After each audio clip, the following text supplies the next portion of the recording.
Hi everyone, it's Sam and Shalom on the Sports and Schmooze podcast. Here we're recording our very first episode. Woo!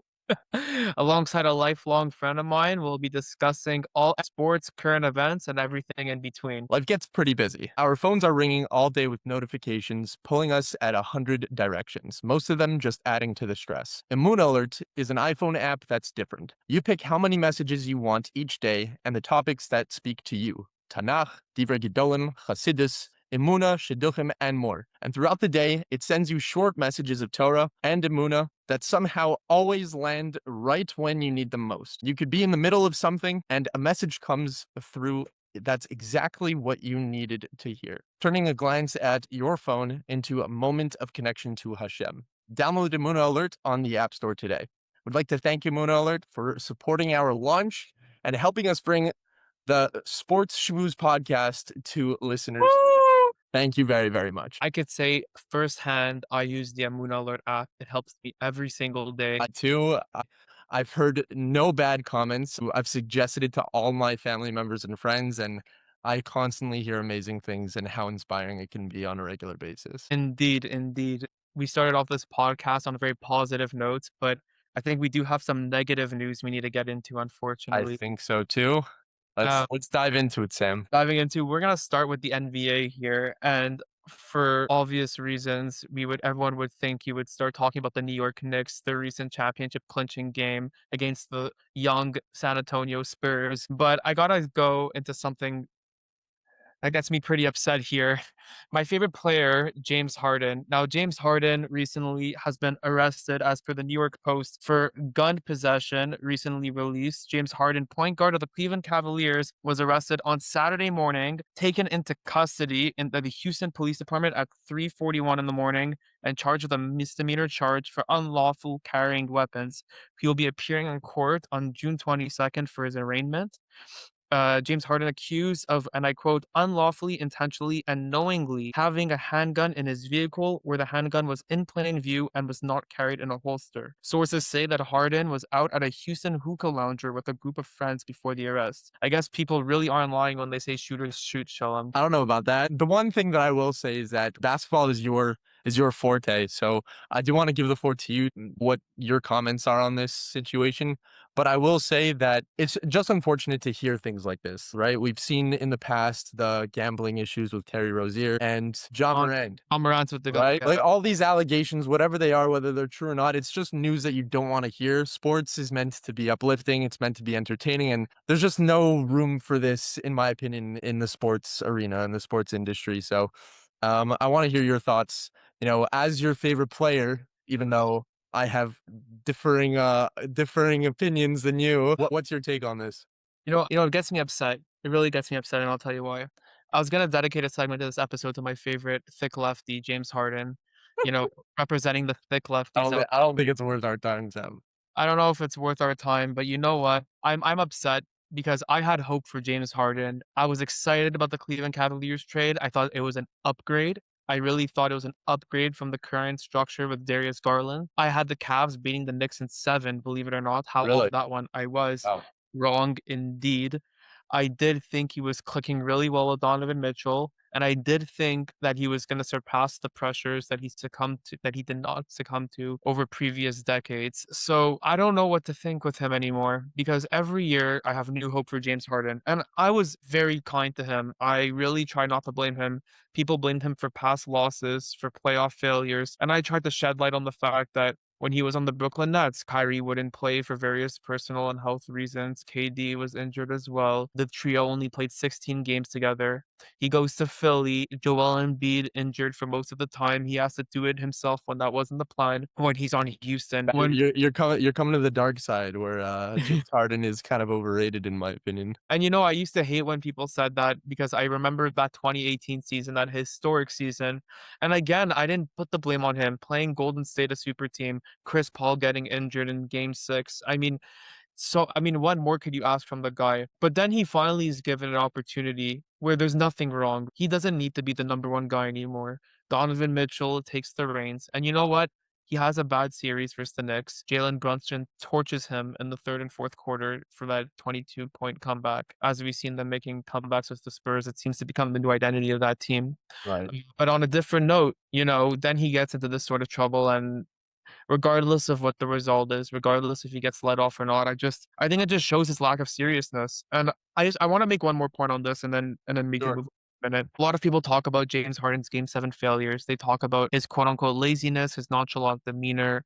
I think there's a stat that came out recently that said that whichever city he goes to nightclubs to, he ends up playing worse in those games. I mean, I'm not lying. This is just real stuff over here.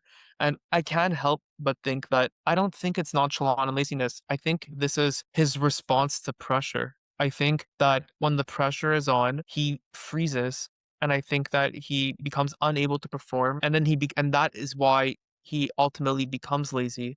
I think it's a mental block. I really do. I think the trouble he gets in and like what he got into last Saturday night, I think this is part of the pressure. I think James Harden is not meant to be the player to take on the pressure. He's a Well, great in a way, I think you are right in that sense, but I think I would take it even a step further. I think aside from his MVP season, he should have never been the number one guy. And that could be a hot take, but I don't I think you can win agree. a I agree. championship with James Harden as your number one. Again, aside from his MVP year where he almost took down that super team in Golden State. I mean, the fact that they got to 7 games in that series, was it the semis? Yeah, it was the semis. It was the conference final. But the fact that you can play against a team like that and make it to game seven and you're the number one guy, sure. Aside from that, you go to all these other teams and you don't seem to make a dent in the playoff run. I don't think that a team will be able to bring a chip home if he's your number one option. I think the window's closed for him. I mean, I think that's long gone. He recognizes himself. He's not a first option anymore. I just don't think he has the persona meant to run a team. I mean, we saw a guy like Jalen Brunson. I mean, that's a leader, right? I mean, we see a guy who not only handles the pressure, but thrives under the pressure. A team with carrying the entire city of New York on his back for crying out loud. And we see him only improve with 45 points out of the 94 points for that Knicks team. I have a question for you. This may be a very hot take. Do you think Jalen Brunson is the all-time best player in New York for the New I York think Knicks? so. I think so. I do. And I'll tell you what, Because that's a crazy hot take, but at the end of the day, he delivered a chip in how many years for I them? don't, He turned a failing franchise for over, what was it, 15, 20 years into a championship franchise in how many years? I think Two, three? two, How three. long has he been on the Knicks for? I think it's been 4 seasons now he's with the Knicks. I mean, Okay. they did blow it versus the Pacers last year. That was a choke in my opinion, especially that game one loss with Tyrese Halliburton's with that 3-point shot or 2-point shot off the back iron. I mean, but they recovered from that, and I think that I mean the New York Knicks were a team. It wasn't just Jalen Brunson, but in the end, when the chips were down and they needed a win, he carried that entire city on his back. 45 out of the 94 points, the entire rest of the New York Knicks squad combining for 49 points, Wow. basically scoring 50% of the Knicks points that game. I mean, it doesn't get more dominant than that. And despite the fact that he's also only, I think, 6 foot, 6'1", he's a small guy, but he looked bigger than Wemby in that last game. I mean, we're talking about. I gotta put him at number one, and I'll tell you why. We talk about Carmelo Anthony; he didn't deliver a chip for them. We talk about I don't Patrick. even think Carmelo Anthony would even be in the conversation. He might be a top five Nick, but he's nowhere near where Jalen Brunson's status lands now. I mean, Patrick Ewing is always in the conversation, but Right. ultimately he didn't land a chip for them. And someone could argue that he was stuck in the Jordan era. I mean, that's like kind of battling a Golden State for your entire 90s career. But he For had a sure. shot, but he had a shot at it in 99 when Jordan wasn't against the Spurs, where Jordan wasn't playing anymore for the Bulls. He had his shot, and I know that it's easier said than done, but ultimately, to bring a championship to New York has to elevate your status to a certain degree. For sure. And it's on the earlier side for Brunson. It's as a Nick. I mean, I think he's within his first 4 seasons now, but I gotta put him at number one because of the fact that it's not only that he brought a chip to New York, it's not only the fact that he is an all-star, it's also the fact that he was doing that as the number one option, putting up historic numbers. I mean, he did everything. He was the MVP of the NBA Cup. He was the NBA Conference Finals MVP. the finals MVP, NBA champion, standing small, but ending up being taller than Wemby when it mattered most, scoring 50% of the team's total points. I mean, we got to see guys like Karl Anthony Towns celebrate. He got 2 points for the night. He's allowed to celebrate now because of Jalen Brunson. So I got to put him as number one. I gotta say, it's amazing, and it shows Hashem is with Jalen Brunson because he married Jewish. He So married. it's the Yiddish Mazel, right? It's Yeah. Yeah. right, which is awesome. It's so great. Like even that small connection, repping a championship. It's really really cool. I'll take it. I'll take it. I don't know how far fetched it is, but I'll take it anyways. Listen, I gotta be honest with you though. Marrying a Jew, I don't think the children are gonna have the best basketball genes, but let's enjoy him right now. Let's For sure. enjoy the next moment right now. And I guess, moving forward with these NBA finals, I guess another question I would ask is, do you think the Spurs ever had a chance in this? Do you think the script was written from game one? So it's an excellent question, and I'll go back to your point when New York last year lost to the Pacers. I just think it wasn't their time, and I think that concept can be applied to the Spurs now. They're such a young team. Wemby will have his rings, he will have his time, and the fact that they even got to the finals, not that they weren't expected to, because they were amazing throughout the entire season, and they should have made the finals, but to win a chip that young is it's sometimes good to go through the process and to learn what failure feels like, I agree. right? Because it will, one, make you that much hungrier. It will enable you to not only win one chip, but go for multiple and go on a run, whether it's a repeat or a three-peat or whatever it may be. I think that was the main impact on Jordan's career, right? There was so much failure and hardship at the beginning where he was constantly defeated by the crazy strong Eastern Conference teams. And then finally, when you build that hunger and you build that want and desire to achieve the goal you've been dying for your entire life, and you just explode with success. Listen, Jordan got his butt whooped versus the Pistons, I think, for about 3 years Yeah. before finally taking them down. And he took it like a man. He shook their hands after every series. He lost for 7 years straight before winning his first chip. I think this was healthy for Wemby. I think as a 22-year-old, he was a little bit higher than he should have been. The Spurs outperformed themselves this season. I think that everyone, I mean, most analysts had them as a top four contender, certainly. But for a team for the average age of 25, a Stefan Castle at 21 years old, Harper at 20, Wemby at 22. I mean, we're talking about a Right. team of babies here. We're talking about a team, and we saw that in the finals. We saw the lack of experience. We saw the error pass by Wemby off the back of Castle. We saw, I mean, De'Aaron Fox is 28, so you can make the argument that there was no excuse there. But we saw the De'Aaron Fox layup when he should have held the ball with the Knicks up by one before the famous OG tip. I mean, Right. we saw some pretty big mistakes on their part. We It's saw those types of plays and mistakes that really irk me because, I coached basketball for a good amount of years, and I've best really coach. learned the technique and the skill set that you need and the strategy behind the game. And those little mistakes, especially in crunch time, it's just so aggravating to watch. It's painful to see because these players are capable. It's just that mind blitz that just happens in a time like this. And I think that's just with the inexperience they have. I think they're going to be fine. I think Well, they're gonna be more than overall, fine. They're gonna be more yeah, than. yeah, I mean, they're gonna. it just wasn't their time. It They're wasn't not. their time, and we saw that. We I saw think Spurs. I think the Spurs. Not only are they good or great, I think they're scary. I'm afraid of what the next decade is gonna look like. I think Wemby will certainly be back. If not in the near future, I mean, maybe even next year, I think that they could run it back. I think the reason why this chip was so important for the Knicks was because this was their year to make it to the finals, right? The Tyrese Halliburton tearing his Achilles and the Pacers, becoming a non-contender. Damian Lillard injury from Milwaukee, then getting shipped to Portland. We got the Cavs. I think the Cavs were always a contender, but they were underperforming at the beginning of the season. Toronto, an up and coming team. The Pistons, a young team with little playoff experience. The Celtics with Jason Tatum being injured throughout the entirety of the season, except for his late comeback in the playoffs. I right. mean, this was really the year for the Knicks to make the finals. But I'm gonna say somewhere where I do disagree with you a little bit, in that I did have the Spurs winning this series in six. I was wrong again, but I did have them beating the Knicks in six. I would have considered the Knicks not making the finals ultimately as a failure. And I think the fact that they made the finals in my books would have been enough because I think that was the goal of Mike Brown right after Tom Thibodeau was fired. I think the problem was that I think the first step we wanted to see is could this team break out of the East? And they did with Mike Brown. I did not expect the Spurs to choke as much as they did in these playoffs. I know that they're young and I know that they need a lot more experience and development, and they will get that and they will be back, but I didn't expect it to that degree. And I did that it would have been enough to finish the series probably in seven, maybe in six, but I did think that they were going to win. And I was pretty surprised by how dominant the Knicks ended up being.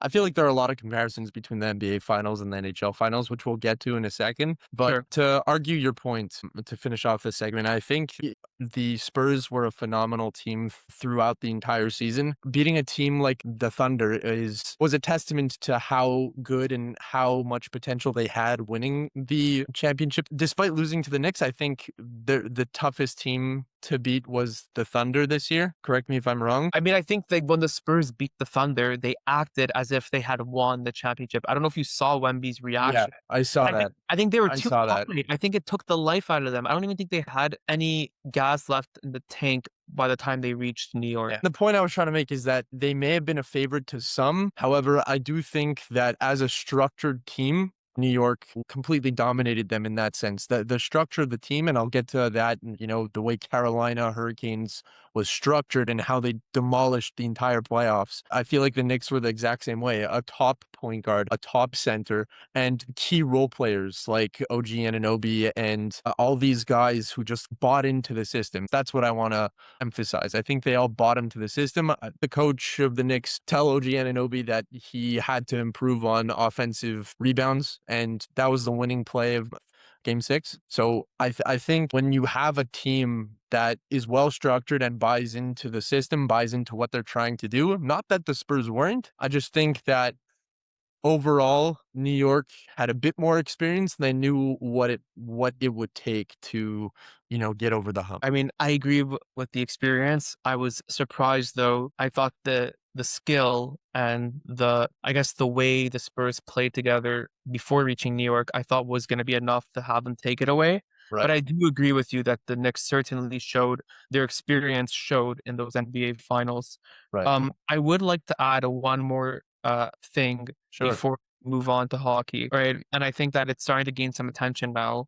And I do think this is something that the Spurs need to learn. After game five, when the Spurs lost, Wemby, along with some other teammates, walked off the floor without shaking hands, without acknowledging the winners.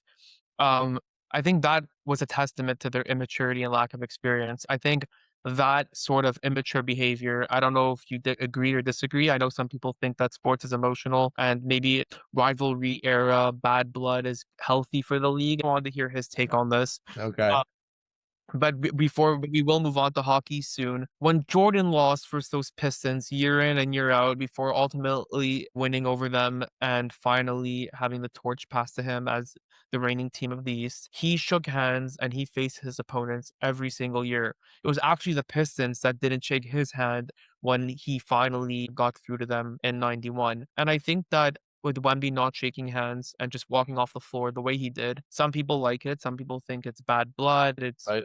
for the league. It can maybe create some sort of rivalry of bring people to their TVs and to their seats. But I also think that it was a testament to his lack of maturity and his youth and someone who needs to learn to be a little bit more in control mentally and in his emotions in order to get something like a championship. That's fair. I do think that there's one key factor that, in my opinion, plays the major role in why this has become a trend. I guess you could say lack of respect or the lack of maturity, whatever you want to call it. I think we could answer that with one question. And it's kind of off subject, but there's a point to it. So answer this question. What do the coaches in the NBA wear during a Suits. game? Suits? No, What they do you don't. They wear their team quarter zips. okay, quarter zips? But that's my point. They should be wearing suits. Okay. Like the NHL, like For any all of you like that don't know, like Shalom has, I just need to say that Shalom has the best suit game. And it's kind of hard when I go to Shoal on Saturdays. I couldn't compete. He has every color tie you could ask for. He has, I think tides, yes, tides. Yeah, I Yeah, love tides, of course. yeah, and he has probably every single type of pair of socks you could ask for. So, I'm wearing I hockey mean, socks right now. just he's wearing hockey socks. Right now. Show him the socks. Show him the No, I'm socks. not on the Show him the first socks. not on the first Show him the episode. socks. Okay. Uh, no, but the point I was trying to make was that I think there's a lack of respect for the game in general.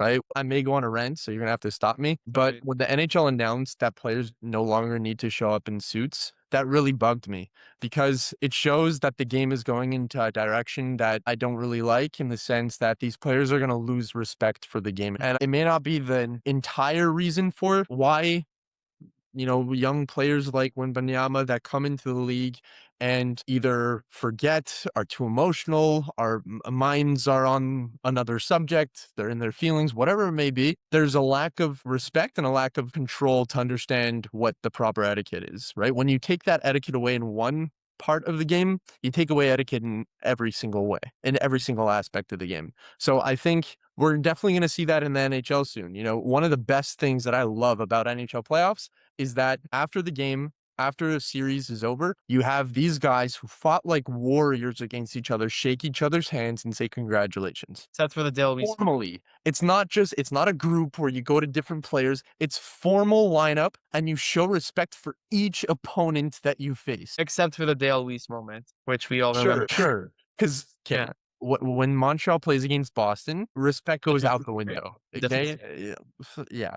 We don't like Boston. We don't We like Toronto don't. even more. I think that's a fair statement, right? If you want to cultivate an environment of respect and proper etiquette, I don't blame him because that's the type of league that he's in. It's a hot take, but that's the type of I wouldn't take it that far because I do think that there are many players in the NBA that would still go out of their way to shake Yeah, I hands. mean, Jalen Brunson, the first thing he did was shake the Spurs coach's hand. And if he First lost, thing he did. if he lost, I'm confident that he would have shaken hands as well. I mean, I think the fact that he won and the first thing he did wasn't to celebrate with his team, but to go pay respect to the opposing coach. I That's why think he's that's the an goat even name. greater. I think that's an even greater thing to respect and to call out because that takes a lot of self control. You just won the championship. You just completed your lifetime goal, and the first thing you do is say, "Good job." Good job to the other team. Yeah, kudos to Jalen Brunson because that's a class act. We're gonna head over to news in the NHL. But before we do that,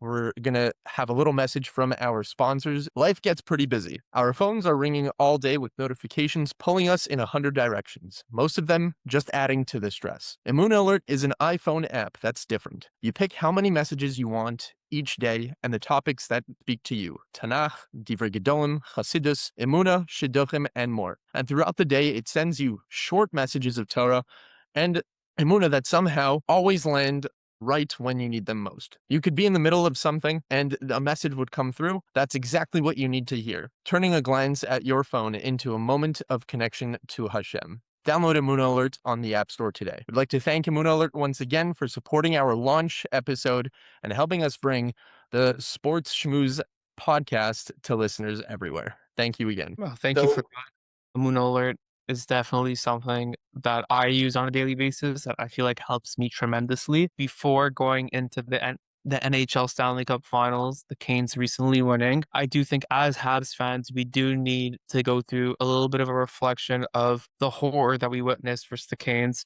What do you think went wrong for Montreal in that series? I hate that question because, I mean, we lost to the Stanley Cup champs. So Come on, don't give me that. What one?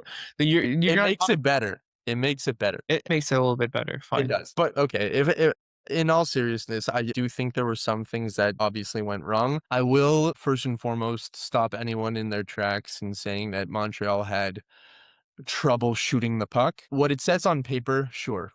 A series with 3 games or 4 games with 12 shots, 13 shots twice, and 15 shots in game 5.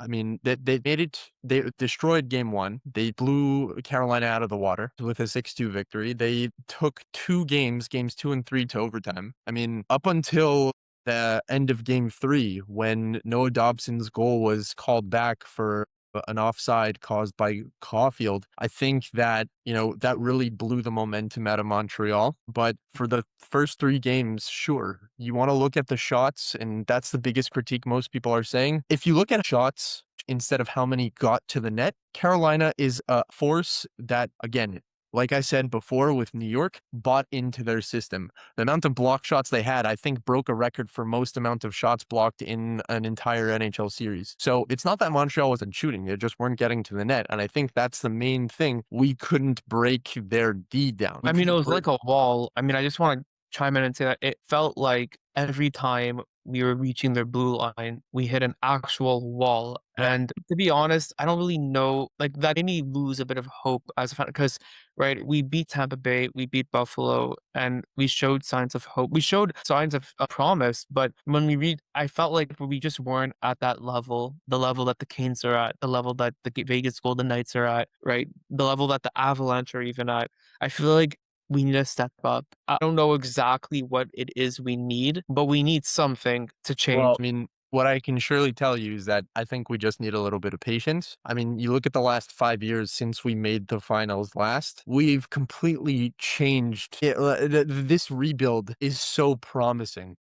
We Have need? What do you think we need? Talking about the now, what do we need to make this team better? Because right now, what we have, even though it's a young core and even though they need time to develop, I don't think it's enough to be serious contenders. We're definitely contenders now, but I'm right. talking about a serious contender. Okay, so you brought the exact point I wanted to make. In a rebuild, there are shifts, and a team like Toronto who doesn't know how to rebuild for the life They've of been for the rebuilding for life, years. they've been rebuilding for however many years, but I think there are stages. And we saw the first real stage last year when we made the playoffs, but we didn't really play with Washington. We lost in 5. And that's where we really made moves. We got Bolduc, a young big man who could play in our bottom 6 offensive lines, who can score. I think he had 18 or 20 goals. I think it was 18 goals last season. I think that was considered his rookie year. So we got a big offensive player like Bolduc, who is a role player, and he showed that in the playoffs this year. We acquired Noah Dobson, which was our biggest hole. We needed someone to either play on a line with Hudson, which he did at some points in the season, but not enough. Definitely not enough. I would have loved to see them more because when they played together, they were amazing. And that acquisition was beyond amazing for our defensive core. So those were the things we addressed in order to be playoff contenders, not necessarily cup contenders, but at least make a dent in the playoffs. And I think we saw a few things that we can definitely use now because we are considered cup contenders now, like you said. So We there are a lot of things that these playoffs showed us. And I think it goes to show. I think we would be, like I said, there are a lot of equivalents to the NBA and NHL playoffs this year. I think we are the Spurs in this scenario where we're a young, I would use the term immature, but not in the sense of the Spurs, in the sense of we just need to get over that hump, right? We need a bit more experience. That's what I mean by immature. So there's a lot of promise. And I think this playoffs, the fact that we saw a little bit of, hey, we could actually make the finals and we didn't, I think that adds to the hunger in the team. I think they're for sure going to be hungry, but I do think that we need a second line center. Yeah. So that's where I was going with. That's where I was alluding to. The biggest hole right now, I mean, maybe one can argue that we do need a bit more of a defensive core in lines in the bottom 2 or bottom 4, but our biggest hole right now is second line center. And when I saw that Dylan Larkin was available, unfortunately, he doesn't want to come to the Habs. I don't know why he wouldn't. Yeah. It aggravates me because he would be a perfect fit. He's a big man who knows how to win. He just won a gold medal, and he's been on a team that's trapped him in this, you know, playoff curse that he's never made a playoff in his Ridiculous. tenure of being an NHL player. He's Ridiculous. he's worked his way up to an original 6 team captain. Like he's a great player and he just hasn't seen a playoff, which is kind of crazy. Listen, maybe he doesn't want to deal with the taxes. I don't know what the what the See that argument, and I've heard that argument quite a bit. That argument doesn't make a lot of sense because the Habs have a lot of cap space. Unfortunately, we're trade Gallagher, and I I say mean that. personal taxes. I mean like like being taxed No, on okay, so that. this is where I'm getting to, right? Hopefully we're Line A is out of the picture now. His contract is up. I don't think we're re-signing him. That's an 8.7 $6.5 million cap hit that we just removed. Gallagher's traded, unfortunately, that's $6.5 million in cap space added. So you want to say, Dylan Larkin, you don't want to pay taxes? We'll just give you a higher salary to offset the amount of taxes you wouldn't have if you go to a state's team. Mhm. We have that flexibility. Not to say I don't think he's a player that would be able to get a max contract like 13 or 14 million, Certainly not. but he's definitely a key role player who I thought would have been such a good fit. It's He just would have really unfortunate that he's not up to Montreal. player like him would definitely step up the team for sure. And I think that we have a few spaces that need filling, Yeah. but besides for that, like I do agree with you, there is promise. There's definitely promise, and I think that's the biggest takeaway from this series is that there's promise for the future. I think it's a similar takeaway to the Spurs is that there's promise for the future. There's no need to panic. We'll be back. The Canes are going to leave their prime. I think we'll be the next team up unless another team makes a big jump. We see the Tampa Bay Lightning. I think that core on the Lightning was on their last run together in that series. I mean, we see it with Gallagher leaving. It's a new generation now. It's a new beginning for Yeah. Montreal. I think we have a lot to look forward to. I think Montreal's a tough city to play for because the fans always have expectations. Big to differ. And I think we saw that with throughout the rebuild over the past 4 years or the 3 years that we didn't make the playoffs in this rebuild. Like we're in year 5 of our rebuild and we made the playoff twice. Like we're already there. Yeah, This rebuild has been so quick. it's been quick. So I think those 3 years where the fans, not only did the team buy into this, but the fans bought into this saying, trust the process. I think that the fans even know that they'd rather sacrifice a cup loss for 1 year, knowing that they're going to improve for a cup run for multiple years. But I also think that there are a lot of fans that were upset that they couldn't burn down St. Catherine Street after winning the Stanley Cup. I mean, we like what we've been seeing in New York. I mean, it's absolute mayhem there right now. I don't know if you saw the videos. I'm seeing a lot of influencers and a lot of business owners online taking away incentives for what this city is doing. Like I find that so funny. Like, don't stop doing what you're doing. Stop treating these Spurs fans like you're animals and like just act like normal human beings. Cause I mean, Wemby had an egg thrown at him, I think. We saw cars being destroyed and set on fire. yeah, school bus was completely ripped up. Unbelievable. I mean, like, Yeah. pretty crazy time to be in New York right now. I think that I don't think Montreal fans are on that level of crazy, but I do think that I would disagree a little bit in that I think we are a little bit of an impatient bunch, and I think that no, and I think that it is a tough team to play for. I mean, I think it's the reason why Jonathan Drouin couldn't take the pressure playing for us. That we always want to win, and anything short of a cup is going to be considered disappointing. I think that as a for rational minds, we understand that the future is bright for Montreal, but I do think next year it's Stanley Cup or bust. I don't know if you stand with that. They gotta make some changes in this off season, and So I think we got the experience. okay. I mean, that's a pretty interesting take. I don't think it's a Stanley Cup or bust because, you have teams now that are well structured, even like Tampa Bay, even though they're a bit older, like they haven't passed the first round in years. True. You have to win 16 games. You have to win 4 different series But in they got this. their cup though. The Tampa Bay got their cup. They won their cup. Sure. They reached their goal. It's like the Milwaukee Bucks when they would, continue losing year after year No, after year. of Not course, no, but my point was it's like you're in your 6th year in the rebuild with the youngest team to make a playoffs this year. I think if I'm not mistaken, this was the youngest team in NHL history to make a playoffs, and they made it to the semis. Not to say that not winning a cup would be a disappointment, but I don't think it's a bust. Like I think this team has at least 10 years to win a few cups. Like, I don't think the window ends after next year. I don't think it no, I don't I definitely don't think the window 'Cause, ends. I I mean, just think that's what I'm hearing, like, when you say cup no, I have to clarify. I don't is think the window ends, but what I do like, what my definition of cup or bust is Toronto last year.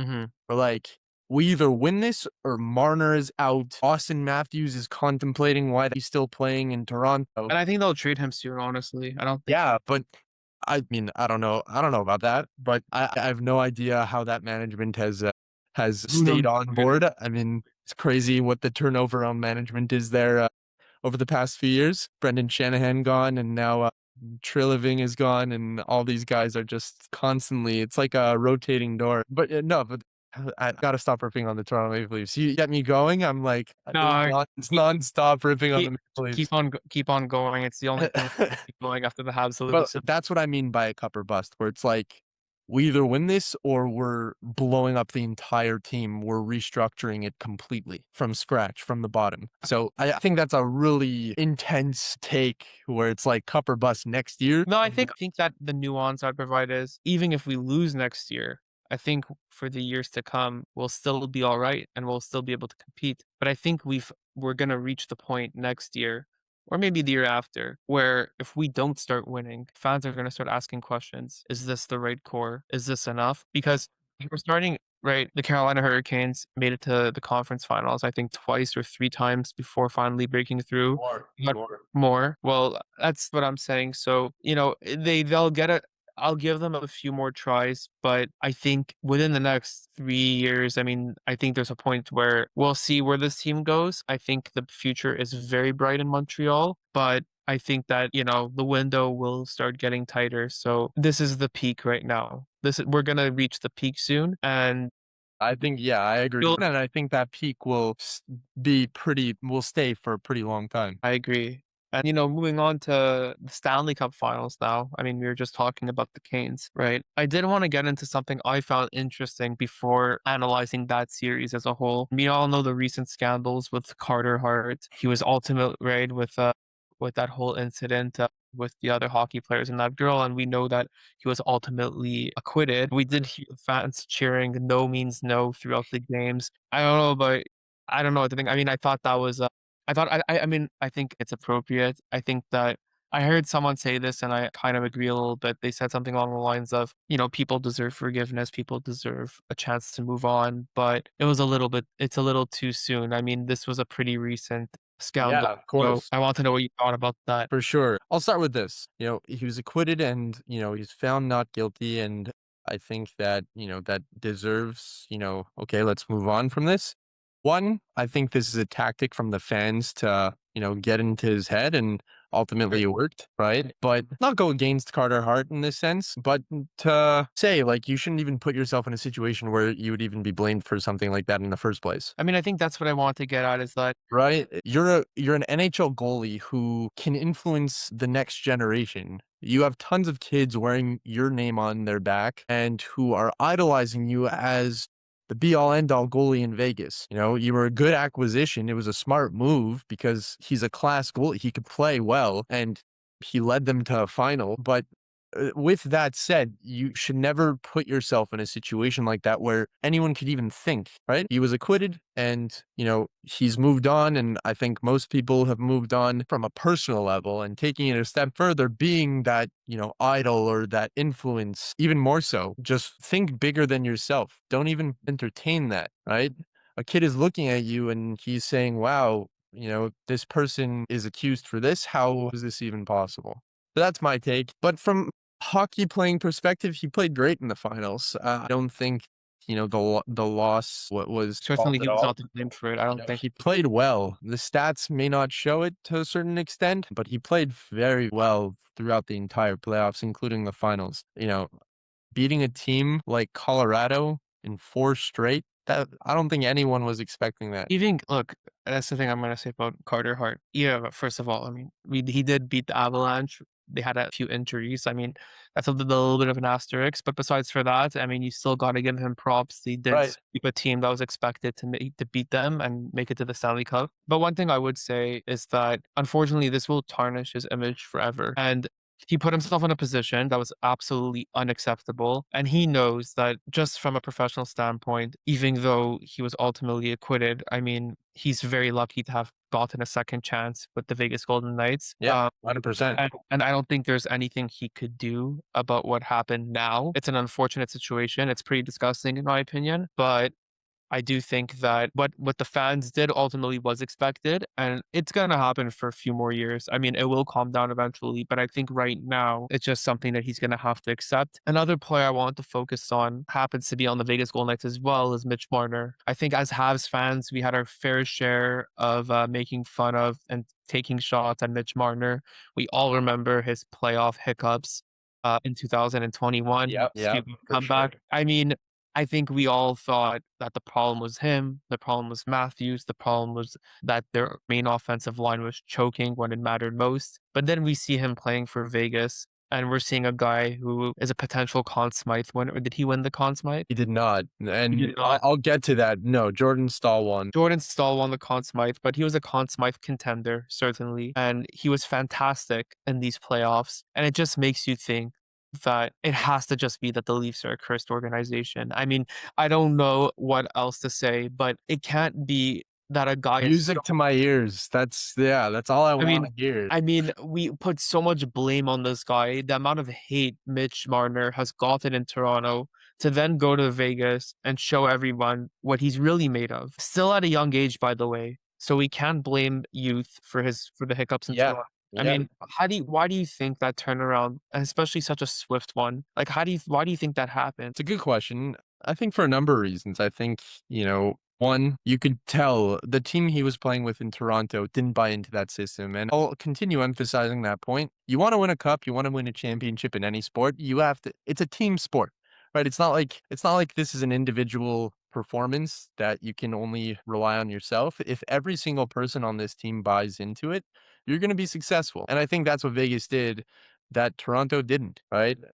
We could go back to, the 2021 3-1 comeback that the Habs pulled off against Toronto after game 5 when the Habs scored. I think it was Cole Caulfield and Nick Suzuki. The ridiculous Kotkaniemi goal, the game winner. That ridiculous Kotkaniemi goal. I think after every single game, the Toronto Maple Leafs bench looked deflated. And that was a common trend throughout all playoffs up until last year, where especially when you saw Mitch Marner's outburst last year at the end of the series against Florida, game 7, you just had a team. You were playing with a team that wasn't buying into the system. If they had a system or not, I don't know.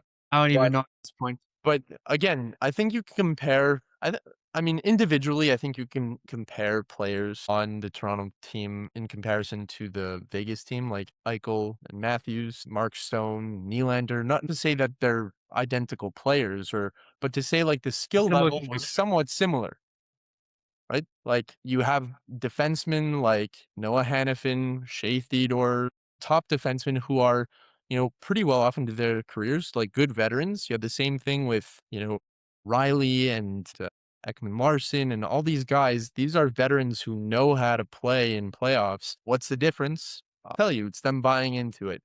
And I think Carter Hart is a much better goalie than, Stollards and Wall and all those guys who they had last year. But my point is that similar level of play, gave you that opportunity to win with Toronto. It just never happened. And I think that's the reason why. I find it interesting. I agree with you on that. I have no contention to anything you just said.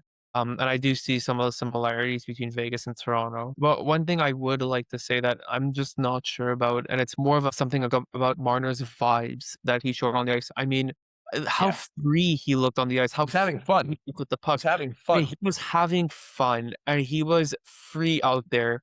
And he was playing with a style that we only saw in Toronto in the regular season. Yeah. It was as if in Space Jam where like they put their hands on the ball and they lose all their talent. I mean, that's just like what happened when he was in Toronto in 2021. It I could be love that comparison. It's I true. mean, it It's could be true. yeah, it is true. I think it is. I really believe it because I think it could be the Leafs pressure, the fan pressure that the fan base puts on that organization. It could be the fact. I mean, I think we saw this with the Knicks for a while before they finally broke the ice with the championship this year. Is that people always said the Knicks find a way to screw things up. I mean, Stephen A. Smith would say that it was a known trend that New York would choke, whether it be by not making the playoffs, whether it be by blowing series leads, whether it be by blowing games like we saw last year versus the Pacers. Thankfully, they broke through this year. But I just think that for these big market teams and hockey, that being Toronto, an original six team, I just think that maybe some people aren't meant to play in that specific market. I mean, Maybe. Vegas is a big market too. I'm not saying that he's in a small market, Yeah, but but the way it's he lives nothing out like there, an it's original not city. like Toronto. Nothing. It's not like Nothing like Toronto. it, let alone the top market in the NHL. I agree. I just think that it's not a market like Toronto. And I just think he looked so loose out there. And that's the Marner we want to see, right? Because it's not just for the team. I mean, it's for the fans. It's for seeing quality hockey. I mean, we saw that beauty of a goal he scored. That was the breakaway where he stopped and changed directions. I mean, that's just unfair. Like that's something that you either got or you don't got. It's not about years of practice. Like Well, that, that's yeah, I agree with you. That's one of many reasons why I think he was snubbed from the Conn Smythe. Not to say Jordan Stahl didn't deserve it, because he was at fantastic. 37 years old, he played phenomenally well. To win the Conn Smythe at 37 is absurd. I think he was the oldest player of all time to win a Conn Smythe. I Now, think that record. Yeah, I think he beat the record. Yeah, with the Stanley Cup. I think that regardless of that, I think it was a nice gesture of the NHL to give it to someone like Jordan Stahl. And, kudos to him. He had a phenomenal run. Big man in the paint, just, whether it was screening goalies and allowing the players on his team to get pucks through, or if he was the one tipping them in. He was such a force down low by the net. And we saw this against Montreal. We saw this against Vegas. Missed the opportunity to defend pucks down low, and Jordan Stahl capitalized, just pushed them right in the net. And, he's you know, fantastic.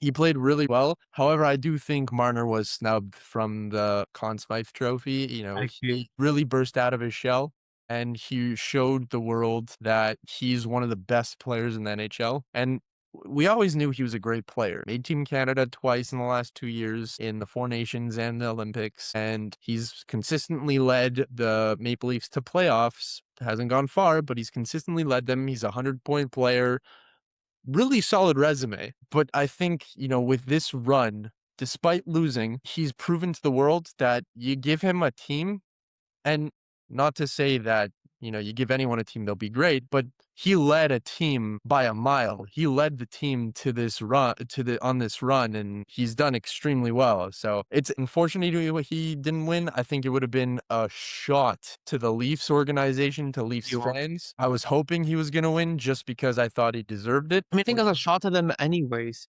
even if he didn't win. And I'll tell you why. Yeah. Because he showed them that he wasn't the problem and they were the problem. It's right at the management. It's right at the coaching. It's everything. I mean, I don't even know where to start with them anymore. I mean, I'm Well, serious. I mean, this is the question for you on this subject. What did you think about the canceled trade after the deadline ended? I think it was less than a minute in after the deadline, the trade that Toronto accepted with Montreal, where they would trade Matthew Nyes for, yeah, I think it was Reinbacker and one other prospect along with 2 picks, or I don't Zelensky and 2 picks. I don't hate it.